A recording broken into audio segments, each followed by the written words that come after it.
তারেক রহমানের প্রত্যাবর্তনে উজ্জীবিত বিএনপি নেতাকর্মীরা। প্রত্যাশা অবসান হবে সব সংকটের, সম্ভাবনাময় বিপরীতে রয়েছে বেশ কিছু চ্যালেঞ্জ।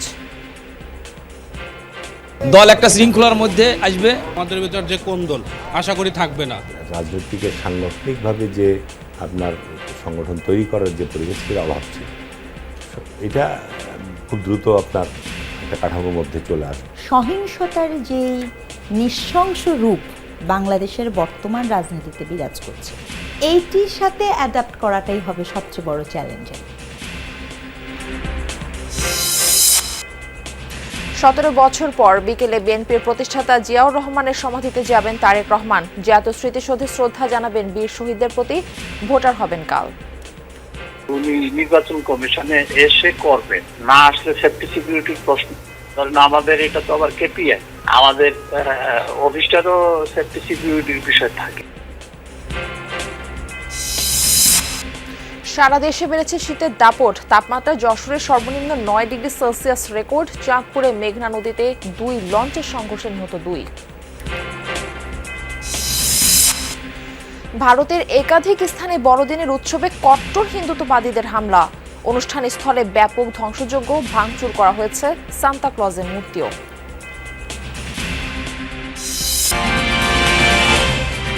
আমন্ত্রণ যমুনা নিউজে, আপনাদের সঙ্গে রয়েছি আমি মারফি রহমান। এতক্ষণ শিরোনাম দেখছিলেন, এবার বিস্তারিত সংবাদ জানাবো।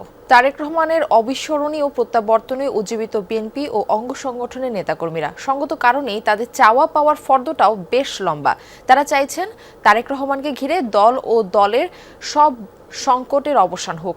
সবাইকে নিয়ে স্বনির্ভর দেশ করতে কাজ করবেন বিএনপির ভারপ্রাপ্ত চেয়ারম্যান, এমনটাই প্রত্যাশা। প্রায় দেড় যুগ পর দেশে ফিরেছেন বিএনপির ভারপ্রাপ্ত চেয়ারম্যান তারেক রহমান। দীর্ঘদিন পর দলের কাণ্ডারিকে কাছে পেয়ে নেতাকর্মীদের উচ্ছ্বাসটাও তাই একটু বেশি। সেই সাথে প্রত্যাশার পারদও যেন আকাশচুম্বী। দলীয় শৃঙ্খলা ফিরিয়ে এনে মজবুত সাংগঠনিক ভিত্তি প্রতিষ্ঠার পাশাপাশি বিএনপিকে আরও বেশি পরিচ্ছন্ন রাজনৈতিক দলে পরিণত করার আহ্বান তাদের কণ্ঠে। সন্ত্রাস, চাঁদাবাজি, এগুলো দখলদারিত্ব, এগুলো মুক্ত হবে। দল একটা শৃঙ্খলার মধ্যে আসবে। দলে আসলে শৃঙ্খলার খুব দরকার। উনি বলছে যাদেরকে চাঁদাবাজের জন্য দল থেকে বহিষ্কার করা হলো, তারা দলের কেউ না, এমন বা কোনো স্টেজে ওঠার জন্য তাদের কোনো অধিকার নাই। ভাই 5টা থাকলে সবাই একমত হয় না, কিন্তু তারেক রহমান আসার সাথে সাথে এটা আমাদের ভিতরে ঐক্য হয়ে গেছে। তৃণমূলের প্রত্যাশা, প্রিয় নেতার প্রত্যাবর্তনে ঘুচে যাবে নির্বাচন কেন্দ্রিক সকল বিভেদ। জাতীয়তাবাদে বিশ্বাসী সকলে মিলে অংশ নেবে বহুল কাঙ্ক্ষিত আগামী নির্বাচনে। মিডিয়ার মাধ্যমে দেখার, ফিজিক্যালি সামনে থাকার মধ্যে আকাশ পাতাল পার্থক্য। উনি যখন সামনে আসবে তখন ওনার মুখের দিক থেকে অনেকেই অনেক রকমের সিদ্ধান্ত পরিবর্তন করবে। ধানের শীষের থেকে যারা নমিনেশন পাবে, আমরা ধানের শীষেই ভোট দেব। আমাদের ভিতর যে কোন্দল আশা করি থাকবে না। আমাদের প্রতিটা আসনে 10 জন 20 জন করে যোগ্য প্রার্থী আছে, তার থেকে 2-1 জন হয়তো দাঁড়াচ্ছে। এটা আশা করি যে আমরা এই মনোনয়নপত্র প্রত্যাহারের পূর্বে এইগুলো সমাধান হয়ে যাবে। বিএনপির কর্মীরা আশা করেন দারিদ্র্যহীন, বেকারমুক্ত, তারুণ্য নির্ভর বাংলাদেশ গড়তে অবদান রাখবেন সদ্য দেশে ফেরা তারেক রহমান। একটাই প্রত্যাশা থাকবে, সেটা হলো বাংলাদেশে কোনো দুর্নীতিবাজ থাকবে না, কোনো চাঁদাবাজ থাকবে না, কোনো মাস্তান থাকবে না। সুদ্ধাচার থেকে শুরু করে দুর্নীতিমুক্ত বাংলাদেশের উন্নত বাংলাদেশ গড়ার জন্য আমরা দৃঢ় প্রত্যয় ব্যক্ত করি। বাংলাদেশ বিশ্বের দরবারে মর্যাদা হিসাবে এই দেশ প্রতিষ্ঠিত হবে। তারেক রহমান দেশে ফেরায় উজ্জীবিত বিএনপির নেতাকর্মীরা। তাদের প্রত্যাশা তারেক রহমানের স্বদেশ প্রত্যাবর্তনের মধ্য দিয়ে দলের ভেতরের এবং বাইরের সকল সংকট এবং জটিলতার অবসান ঘটবে। এখন দেখার বিষয় তারেক রহমানের নেতৃত্ব কতটুকু সেই প্রত্যাশা পূরণ করতে পারে। তানভীর সিদ্দিক, টিপু, যমুনা নিউজ, ঢাকা। বিএনপির সাংগঠনিক কাঠামো, নীতি নির্ধারণী কৌশল ও জাতীয় নির্বাচনের দিক নির্দেশনা সবকিছুই নির্ভর করছে তারেক রহমানের উপর। বলা যায় কঠিন ভার এখন তার কাঁধে। আর এই ভার বহন করা কতখানি কঠিন বা সহজ হবে সেই সমীকরণ বোঝার চেষ্টা করেছেন সহকর্মী তাজনুর ইসলাম। 17 বছর পর দেশে ফিরেছেন বিএনপির ভারপ্রাপ্ত চেয়ারম্যান তারেক রহমান। দীর্ঘ সময় দূর থেকে যিনি ছিলেন দলের কৌশলগত নীতি নির্ধারক, এবার তিনি সরাসরি রাজনীতির মাঠে। দীর্ঘদিন ধরে অসুস্থ সাবেক প্রধানমন্ত্রী খালেদা জিয়া রাজনীতিতে তার সক্রিয় উপস্থিতি নেই। এই বাস্তবতায় বিএনপির আন্দোলন, নির্বাচন আর সাংগঠনিক ভবিষ্যৎ সবকিছুর ভার এসে পড়েছে তারেক রহমানের কাঁধে। বিগত 15 বছর তো স্বাভাবিক কারণে যে দেশে যে রাজনৈতিক চর্চার ব্যাপক ঘাটতি ছিল, অভাব ছিল, যে কারণে আপনার রাজনৈতিকের সাংগঠনিকভাবে যে আপনার সংগঠন তৈরি করার যে পরিবেশ, সেটা অভাব ছিল। এটা খুব দ্রুত আপনার একটা কাঠামোর মধ্যে চলে আসবে। এক যুগের বেশি সময় ধরে বিদেশ থেকে দল পরিচালনা করেছেন ভারপ্রাপ্ত চেয়ারম্যান। ভার্চুয়াল সভা, নির্দেশনা আর বার্তায় চলেছে বিএনপির রাজনীতি। এই বিশ্লেষক বলছেন, দেশে ফিরে বাস্তব পরিস্থিতির মুখোমুখি হওয়া আর পরিবেশের সাথে খাপ খাওয়ানোই এখন তারেক রহমানের প্রথম চ্যালেঞ্জ। 17 বছর নির্বাসনে থাকার কারণে সহিংসতার যেই নৃশংস রূপ বাংলাদেশের বর্তমান রাজনীতিতে বিরাজ করছে, অসহিষ্ণুতা, অপরকে অসম্মান করে কথা বলা এবং কিছু কি হলেই যে বিশৃঙ্খলার একটা পরিসর, এইটির সাথে অ্যাডাপ্ট করাটাই হবে সবচেয়ে বড় চ্যালেঞ্জের। 17 বছরে বদলে গেছে রাজনীতির ভাষা, মাঠের চরিত্র, এমনকি ভোটারের মনস্তত্ত্ব। নতুন প্রজন্মের সাথে সংযোগ তৈরি করার কাজটাও বেশ চ্যালেঞ্জের হবে। রাজনীতিবিদ আর বোদ্ধাদের মত তেমনই। মানুষের আস্থাটা বিএনপির প্রতি ফিরবে কিনা সেটি নিয়ে একটি সংশয় ছিল, সেটি ফিরে এসেছে। কিন্তু গেম চেঞ্জার এত সহজে আমি আসলে বলতে আগ্রহী না, কারণ যত কিছু সহজে দেখা যায় তত সহজে আসলে মনে হয় রাস্তাটা এরকম না। যেই তরুণদের বয়স অন্তত 18 বছর থেকে 20-25 বছরের মধ্যে, তারা কিন্তু জনাব তারেক রহমানকে আগে সেভাবে দেখেনি। সুতরাং ব্যক্তি তারেক রহমানকে গত 1-1.5 বছরে তরুণরা ভালোভাবে বুঝতে শিখছে। তরুণরা জনাব তারেক রহমানকে একটি ক্যারেক্টার হিসেবে দেখতে চায়, যেটি আগামীর একটি ইতিবাচক রাজনীতির এক ধরনের ক্যারেক্টার হিসেবে তরুণরা দেখবে বলে আমি মনে করি। স্বদেশে ফেরা তারেক রহমানকে একদিকে দল পুনর্গঠন, অন্যদিকে আন্দোলনের রোডম্যাপ, দুটোই সামলাতে হবে একসঙ্গে। সব শেষে প্রশ্ন ভোটের সমীকরণে। তারেক রহমানের সরাসরি নেতৃত্ব কি বিএনপিকে ভোটের মাঠে নতুন শক্তি যোগাবে? গণতন্ত্র বিরোধী শক্তিদের তৎপরতা, সেই তৎপরতার বিরুদ্ধে একটা গুরুত্বপূর্ণ মেসেজ তার এই প্রত্যাবর্তন এবং লক্ষ লক্ষ মানুষের স্বতঃস্ফূর্ত অংশগ্রহণ। দলের যেখানেই যতটুকু লিকেজ ছিল বা দুর্বলতা ছিল, সেই জায়গাগুলো তো এই প্রত্যাবর্তনের মধ্য দিয়ে চাঙা হবে। ভোটের মাঠে তারেক রহমানের প্রত্যাবর্তন একটা ম্যাজিকের মতো কাজ করবে বলে আমরা মনে করি। তারেক রহমান খুব স্পষ্টভাবে বলেছে যে আমরা আগামী দিনে যারা সরকার গঠন করবে তারা সবার আমরা সহযোগিতা চাই। এটা সকলের সহযোগিতা ছাড়া কিন্তু আপনি এই কাঙ্ক্ষিত জায়গায় আই হ্যাভ এ প্ল্যান, এই পরিকল্পনা বাস্তবায়ন করা কিন্তু এটা দুঃসাধ্য হবে। রাজস্বিক এই প্রত্যাবর্তনে বিএনপির রাজনীতিতে নতুন সম্ভাবনার কথা যেমন শোনা যাচ্ছে, তেমনি সামনে রয়েছে কঠিন বাস্তবতা আর একাধিক পরীক্ষা। এই পরীক্ষায় তারেক রহমান কতটা সফল হবেন সেটি ঠিক করে দেবে বিএনপির আগামী দিনের রাজনীতির পথ চলা। তাজনুর ইসলাম, যমুনা নিউজ, ঢাকা। 17 বছর পর দেশে ফেরা বিএনপির ভারপ্রাপ্ত চেয়ারম্যান তারেক রহমান আজ বাদ জুমা প্রয়াত রাষ্ট্রপতি জিয়াউর রহমানের সমাধি জিয়ারত করবেন। এছাড়া সাভারের জাতীয় স্মৃতিসৌধে বীর শহীদদের প্রতি শ্রদ্ধা জানানোর কর্মসূচি রয়েছে। স্মৃতিসৌধ ও এর আশপাশের এলাকায় নেওয়া হয়েছে বাড়তি নিরাপত্তা ব্যবস্থা। নেতাকর্মীদের মাঝে বিরাজ করছে উৎসব। সড়ক মহাসড়কে শোভা পাচ্ছে ফেস্টুন আর ব্যানার। তার পরিদর্শনকে ঘিরে এরই মধ্যে নেওয়া হচ্ছে সব ধরনের প্রস্তুতি। সড়ক মহাসড়কে শোভা পাচ্ছে দলের ভারপ্রাপ্ত চেয়ারম্যানকে স্বাগত জানাতে ব্যানার, ফেস্টুন। আইনশৃঙ্খলা বাহিনীর পক্ষ থেকে নেওয়া হয়েছে বাড়তি নিরাপত্তা ব্যবস্থা। দর্শক, এই বিষয়ে আমরা আরো জানবো আমাদের সহকর্মীদের কাছ থেকে। প্রথমেই যাচ্ছি গুলশানে, সেখানে রয়েছেন আমাদের সহকর্মী রেদওয়ান আহমেদ। যাচ্ছি তার কাছে। রেদওয়ান, ফিরোজার সামনে নিরাপত্তা বাহিনীর তৎপরতা কেমন দেখছেন এবং সেখানকার সার্বিক পরিস্থিতি আমাদের একটু জানাবেন।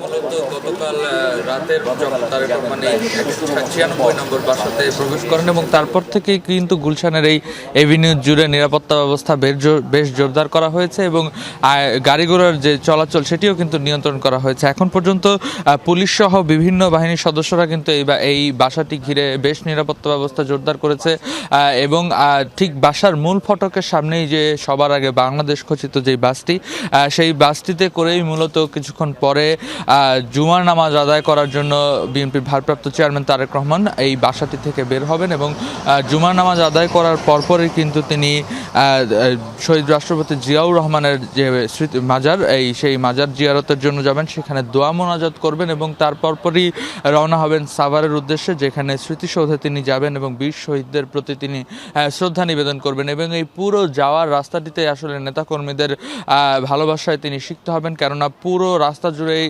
নেতাকর্মীদের তাকে স্বাগত জানানোর জন্য কিন্তু বিশেষ আয়োজন করা হয়েছে। ধারণা করা হচ্ছে বিএনপির পক্ষ থেকে যেটি বলা হয়েছে যে প্রায় লক্ষাধিক নেতাকর্মী তাকে অভ্যর্থনা জানাবেন সেই স্মৃতিসৌধে যাওয়ার পথটিতে, এবং সেই পথ ধরেই কিন্তু তিনি স্মৃতিসৌধে যাবেন এবং শ্রদ্ধা নিবেদন করবেন। এবং সেখানেও সাভারের যত নেতাকর্মীরা আছে তাদেরও বিশেষ আয়োজন রয়েছে, তাদের সাথে তিনি দেখা করবেন। এবং এমন প্রস্তুতির জন্য কিন্তু 4 স্তরের নিরাপত্তা ব্যবস্থা রয়েছে।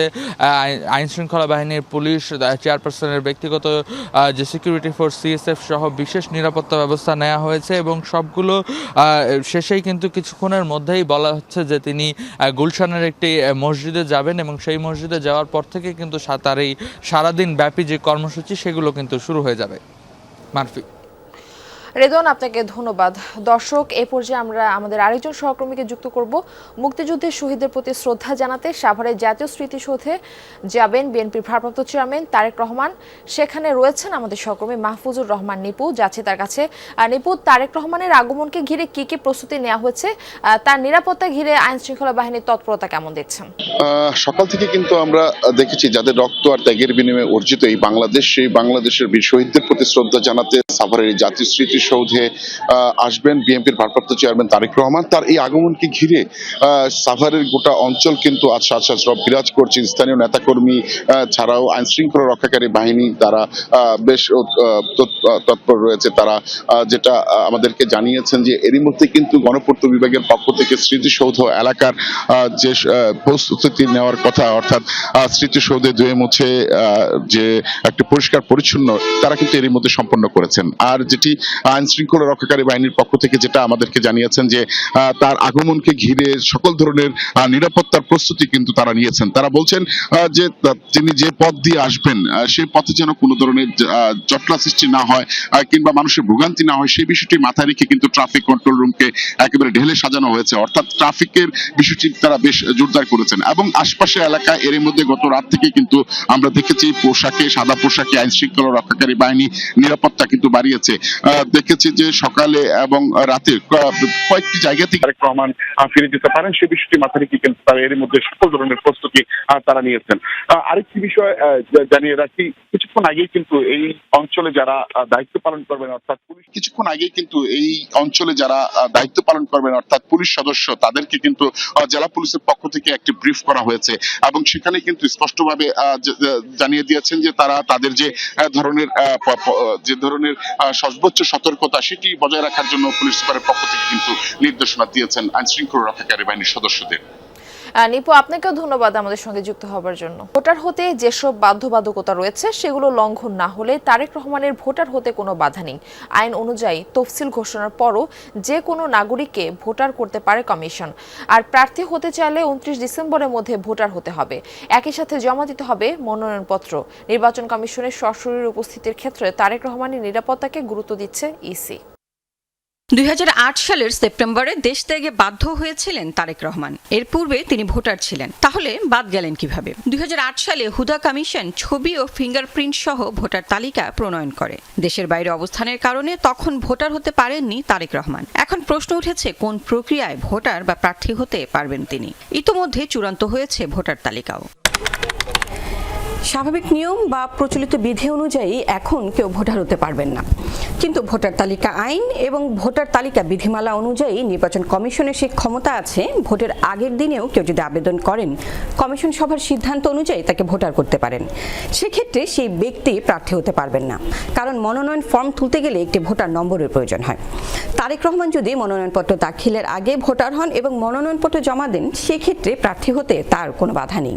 যে মুহূর্তে উনি জমা দেবেন সেই মুহূর্তে ওনার সব যোগ্যতাগুলো থাকতে হবে। যখন আমাদের হার্ড কপি ছিল, মানে যখন আমাদের ডিজিটালাইজেশন হয়নি, ডিস্ট্রিক্ট ইলেকশন অফিসার বা যে সে তখন ওর পাশে স্বাক্ষর করে দিত ওই তালিকার মধ্যে ঢুকাই। এর আগে এইভাবে করা হতো, আর এখন তো ঢুকানো তো কোনো ব্যাপার না, সেটা তো অটোমেশন পদ্ধতি। অনেকের মনে প্রশ্ন, নির্বাচনের দিন যাদের বয়স 18 হবে তারা কি ভোটার হতে পারবেন?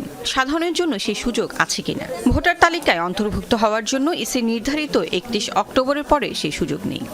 31 অক্টোবরের মধ্যে যাদের হয়েছে সেরকম কেউ হয়তো বাদ পড়ে গেছে, সে আবেদন করতে পারে যে আমি ভোটার হতে পারি। কিন্তু যে নভেম্বরে হয়েছে এবছর, যার বয়স 18 বছর হয়েছে, সে কিন্তু এই আওতায় আসবে না। হাজার হাজার মানুষকে ঢুকালে তো সিস্টেমটাই তো আর কাজ করে না। তারেক রহমানের ইসিতে সশরীরে উপস্থিতির ক্ষেত্রে নিরাপত্তা ইস্যুকে গুরুত্ব দেওয়া হচ্ছে বলে জানিয়েছেন নির্বাচন কমিশনার আনোয়ারুল ইসলাম সরকার। আমরা পরস্পর শুনতে পেরেছি যে উনি নির্বাচন কমিশনে এসে করবেন, না আসলে সেফটি সিকিউরিটির প্রশ্ন।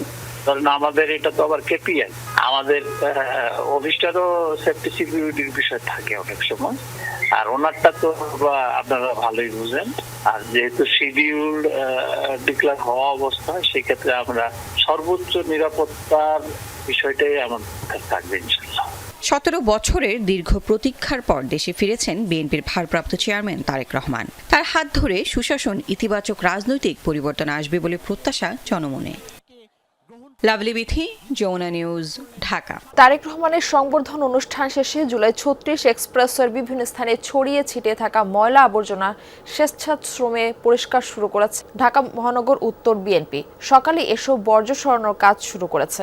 এর আগে ভোরবেলায় মঞ্চের সামনে জায়গায় দেখা যায় ভেঙে ফেলা হয়েছে অসংখ্য গাছ। যত্রতত্র এখনও পড়েছিল খাবারের প্যাকেট, পলিথিন, প্লাস্টিকের বোতল, বাঁশ, প্ল্যাকার্ড, কাঠ, ব্যানার সহ নানা আবর্জনা।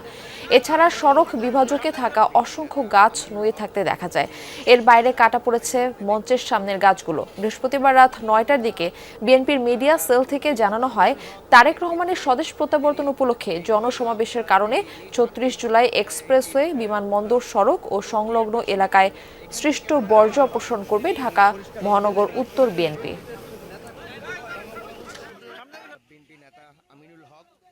ক্ষয়ক্ষতি হয়েছে এবং আমরা আগামীকালকে সেই গাছগুলো কোথায় কোথায় ক্ষয়ক্ষতি হয়েছে সেই গাছগুলো আমরা আবার নতুন করে রোপণ করবো ইনশাল্লাহ। এবং এইভাবে আমরা আমাদের এই সুন্দর রাস্তাটিকে আমরা পরিষ্কার পরিচ্ছন্ন করে আমরা আগের স্বরূপে ফিরিয়ে আনতে চাই। সারা দেশে বেড়েছে শীতের দাপট, বইছে হিমেল হাওয়া। তাপমাত্রার পারদ নেমেছে 10 ডিগ্রি নিচে। আজ দেশের সর্বনিম্ন তাপমাত্রা রেকর্ড করা হয়েছে যশোরে 9 ডিগ্রি সেলসিয়াস। কুয়াশার চাদরে ঢাকা পড়ায় বেলা গড়ালেও দেশের বেশিরভাগ স্থানে সূর্যের দেখা মেলেনি। রাস্তাঘাটে হেডলাইট জ্বালিয়ে চালাতে হচ্ছে যানবাহন। তীব্র শীতে কষ্টের দিন কাটছে হতদরিদ্র ও ছিন্নমূল মানুষের। ঠান্ডায় ব্যাহত কৃষিকাজ, জনজীবনে নেমে এসেছে স্থবিরতা।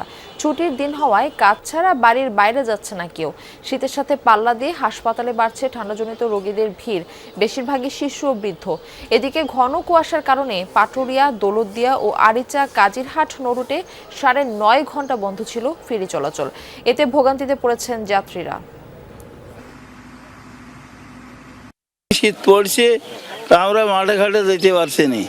আমরা মাঠে ঘাটে সিমের কাজ করি, তো কাজ করা যাচ্ছে না। গাড়ি আমরা সকালে বের করতে পারছি না, খুব শীতের তাপট, বাইরে পারছে না, কাজ কাম করতে পারছে না, রাস্তাঘাটে বাইরে হতে পারতেছে না। ঠান্ডা বেলায় বেতন বাড়া হইতে না, কাম কাজ করা হইতে না। 2 দিন 3 দিন ধরে খুব ঠান্ডা। ঘন কুয়াশায় চাঁদপুরের মেঘনা নদীতে এমভি জাকির সম্রাট 3 ও অ্যাডভেঞ্চার 9 লঞ্চের সংঘর্ষে নিহত হয়েছে 8 জন। এ তথ্য নিশ্চিত করেছেন নৌ পুলিশ চাঁদপুর অঞ্চলের এসপি সৈয়দ মুশফিকুর রহমান। তিনি বলেন, বৃহস্পতিবার গভীর রাতে এই ঘটনা ঘটে। গতকাল বিকেলে ভোলার ঘোষেরহাট ঘাট থেকে যাত্রী নিয়ে ঢাকার দিকে রওনা করে এফবি জাকির সম্রাট 3। চাঁদপুরে মেঘনা নদীতে আসার পর ঘন কুয়াশার কারণে ধীর গতিতে চলছিল লঞ্চটি। এ সময় বরিশালে যাত্রীবাহী লঞ্চ অ্যাডভেঞ্চার 9 এর সাথে সংঘর্ষ হয়। এতে এমভি জাকির সম্রাট লঞ্চের এক পাশ দুমড়ে মুচড়ে যায়। প্রাণ হারান 2 লঞ্চে থাকা অন্তত 8 যাত্রী। এই ঘটনায় আহত হয়েছেন আরও বেশ কয়েকজন। ভারতের একাধিক স্থানে বড়দিনের উৎসবে হামলা চালিয়েছে উগ্র হিন্দুত্ববাদীরা। ব্যাপক ধ্বংসযজ্ঞ চালানো হয়েছে অনুষ্ঠান স্থলে, ভাঙচুর করা হয়েছে সান্তা ক্লজের মূর্তিও। ঘটনাগুলোর একাধিক ভিডিও ভাইরাল হয়েছে সামাজিক যোগাযোগ মাধ্যমে, যা নিয়ে ব্যাপক সমালোচনা চলছে। ভাইরাল হওয়া ভিডিওগুলোতে দেখা যায় উগ্র স্লোগান দিয়ে বড়দিনের সাজসজ্জা, মঞ্চ ও অন্যান্য সরঞ্জাম ভাঙচুর করছে উত্তেজিত মব। এ সময় শপিং মলের ভেতরে ঢুকেও তাণ্ডব চালায় তারা। ছত্তিশগড়, মধ্যপ্রদেশ, উত্তরপ্রদেশ ও কেরালা সহ বেশ কয়েকটি রাজ্যে এ ধরনের হামলা ভাঙচুরের খবর পাওয়া গেছে। অভিযোগ উঠেছে এসব ঘটনার পেছনে RSS, বজরঙ্গ দল, বিশ্ব হিন্দু পরিষদের মতো কট্টরপন্থী দলগুলো সংস্থাগুলোর হাত রয়েছে। জড়িত সন্দেহে আটকও করা হয়েছে 4 জনকে। এছাড়া আরও বেশ কিছু স্থানে বড়দিনের অনুষ্ঠানে খ্রিস্টান ধর্ম অনুসারীদের হেনস্থার অভিযোগ পাওয়া গেছে। ভারতে ফের বাংলাদেশি সন্দেহে নির্মমভাবে পিটিয়ে হত্যা করা হয়েছে ভারতীয় এক নির্মাণ শ্রমিককে। মুর্শিদাবাদ থেকে উড়িষ্যায় কাজের সন্ধানে যাওয়া 21 বছর বয়সী জুয়েল শেখকে তার ঘরে ঢুকে নৃশংসভাবে মারধর করে হত্যা করেছে স্থানীয় কিছু দুষ্কৃতিকারী। গুরুতর আহত হয় তার সাথে থাকা আরও কিছু শ্রমিকও। এই ঘটনায় প্রশ্ন উঠেছে দেশটির সাম্প্রদায়িকতা ও শ্রমিকদের নিরাপত্তা নিয়ে।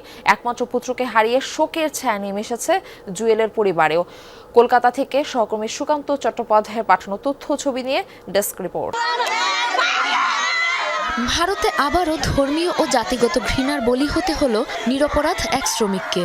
উড়িষ্যায় বাংলাদেশি সন্দেহে নৃশংসভাবে পিটিয়ে হত্যা করা হয়েছে জুয়েল শেখ নামের 21 বছর বয়সী এক ভারতীয় যুবককে। পারিবারিক ও স্থানীয় সূত্রে জানা গেছে পশ্চিমবঙ্গের মুর্শিদাবাদে থাকতেন জুয়েল। কাজের সন্ধানে সপ্তাহখানেক আগে চকবাহাদুরপুর এলাকা থেকে গিয়েছিলেন উড়িষ্যার সম্বলপুরে। সেখানে নির্মাণাধীন এক ভবনে শ্রমিক হিসেবে কাজও জুটিয়েছিলেন তিনি। বুধবার আচমকা তার ঘরে ঢুকে পড়ে স্থানীয় কিছু দুষ্কৃতিকারী। বাংলাদেশি সন্দেহে নির্মমভাবে তাকে মারধর শুরু করে তারা। হামলার শিকার হয়ে গুরুতর আহত হন জুয়েল শেখের সাথে থাকা আরও 2 জন শ্রমিক। রান্নাবান্না করে খাওয়া দাওয়া করেছে। খাওয়া দাওয়ার পরে ওরা রুমে বসেছিল। ও 5-6 জন এসে ওরাকে মারধর করে। জুয়েল রানার সঙ্গে সঙ্গে মৃত্যু করেছে, আর 2 জনকে হসপিটালে ভর্তি করা আছে। নৃশংসভাবে ইনাকে মেরেছেন ডবল ইঞ্জিনের সরকার উড়িষ্যাতে। সেইভাবে সঙ্গে সঙ্গে ও ডেট হয় এখন হসপিটালে উড়িষ্যায়। মারধরের ফলে গুরুতর আহত হয় জুয়েল। এর কিছু সময় পরই মৃত্যু হয় তার। এরই মধ্যে এই ঘটনার তদন্ত শুরু করেছে পুলিশ। এক তকমা লাগিয়ে যে তোমরা বাংলাদেশি, তোমরা বাংলায় কথা বলছো, তোমরা বাংলাদেশি। আক্রমণ করেছে, 1 জন মারা গেছেন, 2 জন গুরুতর অসুস্থ, তারা চিকিৎসায় রয়েছেন হাসপাতালে সম্বলপুরে। এমন অমানবিক ঘটনার পর প্রশ্ন উঠেছে পশ্চিমবঙ্গের মুসলিম ধর্মাবলম্বী ও বাংলা ভাষাভাষী শ্রমিক শ্রেণীর মানুষের নিরাপত্তা নিয়ে। দোষীদের দ্রুত শাস্তির দাবিতে ক্ষুব্ধ হয়ে উঠেছে সাধারণ মানুষও। একটাই ছেলে আমার, 2টা মেয়ে। তারা আমার ছেলেকে খুন করেছে, তার আমি শাস্তি চাই। জুয়েল শেখের মৃত্যুর খবর ছড়িয়ে পড়লে শোকের ছায়া নেমে আসে তার গ্রামে। আগামী 2-3 দিনের মাঝে নিজ বাড়িতে পৌঁছাবে জুয়েলের মরদেহ। একমাত্র পুত্রকে হারিয়ে শোকে উন্মাদ প্রায় তার বাবা মা। সাবরিনা নুসরাত, যমুনা নিউজ। রাশিয়ার রাজধানী মস্কোতে একটি বোমা বিস্ফোরণে 2 পুলিশ সহ কমপক্ষে 3 জন নিহত হয়েছেন। বুধবার হয়েছে এই হামলার ঘটনা। পুলিশ জানায় 2 দিন আগে গাড়ি বিস্ফোরণে রুশ জেনারেল যে স্থানে নিহত হয়েছিলেন সেখানে এক ব্যক্তির সন্দেহজনক কর্মকাণ্ড শনাক্ত করা হয়। তাকে ধরতে গেলে ঘটে বোমার বিস্ফোরণ। এ সময় 2 পুলিশ ছাড়াও আরও 1 ব্যক্তির প্রাণ গেছে। তবে তৃতীয় ওই ব্যক্তির পরিচয় প্রকাশ করেনি কর্তৃপক্ষ। যুদ্ধ শুরুর পর থেকেই ইউক্রেনের বিরুদ্ধে রাশিয়ায় নানা নাশকতা চালানোর অভিযোগ রয়েছে। বেশ কয়েকজন রুশ জেনারেল সহ গুরুত্বপূর্ণ কর্মকর্তা হয়েছেন টার্গেট কিলিংয়ের শিকার।